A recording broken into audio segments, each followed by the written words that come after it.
Assalamu alaikum, dear students. I am from GHS Nagabra. Today we are going to start our new chapter, No Men Are Foreign, written by James Cleacup. तो आज हम अपना नया chapter पढ़ने जा रहे हैं जिसमें क्या है, no men are actually this is a poem written by James Kirkup. तो पहले हम इसका जेम्स क्रिकअप का इंट्रोडक्शन पढ़ते हैं कि वो कौन थे, क्या थे. James Kirkup, born April 23, 1918, is a prolific English poet. James Kirkup जो थे वो क्या थे, कब बॉर्न हुए, वो 23 अप्रैल 1918 में वो एक इंग्लिश पोइट थे, translator and a travel writer. He was brought up in South Shield and educated at Durham University. वो पले बड़े साउथ शील्ड में और उनकी एजुकेशन उन्होंने कहाँ से हासिल की, दुरहम यूनिवर्सिटी से. He has written over 30 books. उन्होंने 30 बुक्स लिखी हैं, इंक्लूडिंग बायोग्राफीज़, जिसमें कुछ बायोग्राफीज़ हैं, नॉवेल्स हैं एंड प्लेज हैं, ड्रामाज हैं वगैरह. नॉवेल्स हैं और कुछ ड्रामाज हैं. He became a fellow of Royal Society of literature in 1962. वो रॉयल सोसाइटी के फेलो मेंबरशिप उनको मिल गई ऑफ लिटरेचर इन 1962 में उनको मिली. Amongst his honor, Cricup held the Atlantic Award for Literature from the Rockefeller Foundation in 1950. तो क्रिकअप को भी एक लिटरेचर अटलांटिक अवार्ड उनको मिला लिटरेचर के लिए, कहाँ से, रॉकफेलर फाउंडेशन 1950 में. He was elected the fellow of the Royal Society of Literature 1962 में उनको इलेक्ट किया गया fellow of Royal Society. He won the Japan PEN Club prize for the poetry 19. उन्होंने कौन सा अवार्ड जीता, जापान पेन क्लब प्राइज अपनी poetry के लिए इन 1965 में. And was awarded the Scott Moncrieff prize for translation in 1992. और 1992 में उनको स्कॉट मोनिक्रिफ प्राइज़ भी मिला ट्रांसलेशन के लिए.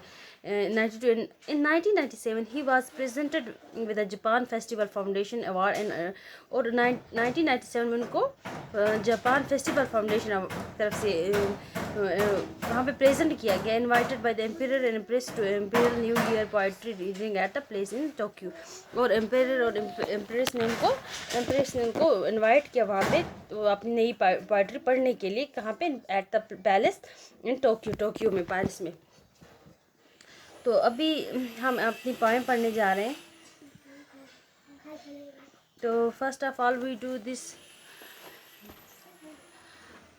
Universal brotherhood is the paramount need of the hour. इसमें इन्होंने बताया गया, पहले थोड़ा सा एक पैरा यहाँ पे दिया गया, हम ये पढ़ेंगे. Universal brotherhood is the paramount need of the hour. जो यूनिवर्सल ब्रदरहुड है वो हमारा मतलब इस टाइम हमारी ज़रूरत है कि हम आपस में एक दूसरे से मिलजुल के रहें, ब्रदरहुड अपना कायम रखें. Humans on the earth are alike.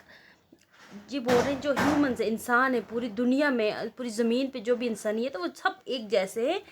They breathe, feel and weep in the same way. वो सारे लोग जो हैं एक ही तरह से वो ब्रीथ, सांस लेते हैं, फील करते हैं और रोते भी हैं. रहन सहन सबका एक ही जैसा है. हम सब लोग एक ही जैसे हैं, कोई एक दूसरे से डिफरेंट नहीं है. हमारा कपड़े पहनने का ढंग थोड़ा अलग हो सकता है, हमारे रहने से अलग हो सकता है, लेकिन हम सब इंसान एक जैसे. Why differentiate on the basis of caste, creed, colour, gender and our religion. बोलते हैं कि हम सब एक ही हैं, तो फिर हमारे यहाँ पे ये कास्ट, क्रीड, कलर के बेसिस पे डिफ्रेंशिएट क्यों होता है, क्यों कास्ट, क्रीड, कलर पे इंसानों को डिफ्रेंशिएट किया जाता है कि कोई अपर कास्ट का, कोई लोअर कास्ट का, कोई इस रेस का है, कोई उस रेस का है, कोई ब्लैक कलर है, कोई वाइट कलर है. तो ये सब नहीं होना चाहिए, हम सब लोग एक ही हैं. तो अब हम अपनी पोएम पढ़ेंगे. Poem. Remember no man are strange, no countries foreign. बोलता कि हमें ये याद रखना चाहिए कि कोई भी आदमी अजनबी नहीं है एक दूसरे से, कोई भी कंट्री एक दूसरे से अजनबी नहीं है. वो हम सब एक ही हैं. Beneath all uniform a single body breathe. बोला सब कपड़ों के नीचे जो हमारी हम लोगों की जो जिस्म है वो एक ही तरह से सांस लेते हैं. हमारे पहनावे के नीचे हम लोग एक ही किस्म के सारे लोग हैं. हमारे पहनावे थोड़े अलग हो सकते हैं लेकिन हमारे जिस्म जो है वो एक जैसे हैं, तो इसलिए हम एक ही तरह से सारे लोग सांस लेते हैं. Like ours the land of our brothers walk upon is the earth like his in which we all shall lie. बोला जैसे हमारे लोग, हम लोग, हमारे भाई बहन, सारे हम लोग एक ही तरह से ज़मीन पे चलते हैं, और आफ्टर हमारी डेथ, हमारी जब मरना, हम जब लोग मर जाएंगे उसके बाद हम सबको इसी ज़मीन में वापस समाना है।